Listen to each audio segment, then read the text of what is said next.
আসসালামু আলাইকুম। আবু সাইদ হত্যা মামলায় অভিযুক্ত দুই পুলিশ গ্রেফতার, আলহামদুলিল্লাহ।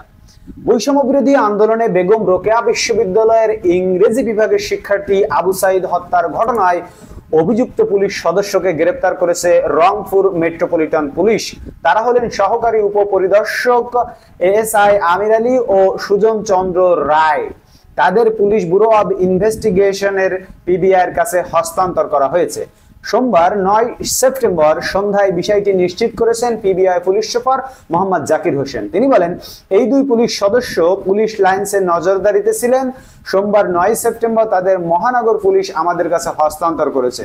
রংপুর মেট্রোপলিটন পুলিশ থেকে পাঠানো এক সংবাদ বিজ্ঞপ্তিতে বলা হয়, গত 16 জুলাই বৈষম্য বিরোধী ছাত্র আন্দোলনে বেগম রোকেয়া বিশ্ববিদ্যালয়ের ইংরেজি বিভাগের দ্বাদশ ব্যাচের শিক্ষার্থী আবু সাইদ নিহত হন।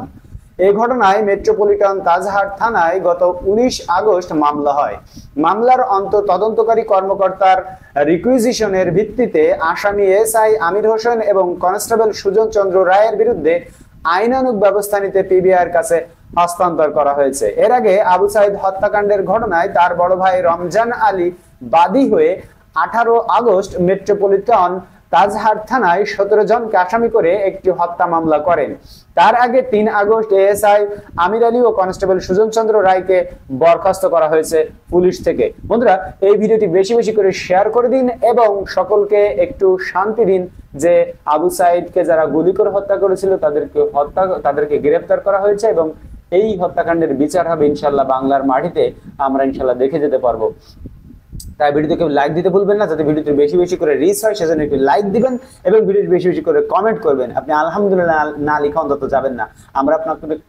আমরা আপনাদেরকে সবসময় সত্য খবর প্রোভাইড করছি। আমরা আপনাদেরকে সবার আগে সংবাদ পরিবেশন করার চেষ্টা করছি। দেখা হবে পরবর্তী ভিডিওতে অন্য কোনো খবর নেই। সে পর্যন্ত সকলে আল্লাহর রহমতে ভালো থাকবেন। এখন এই পর্যন্ত, আল্লাহ হাফেজ।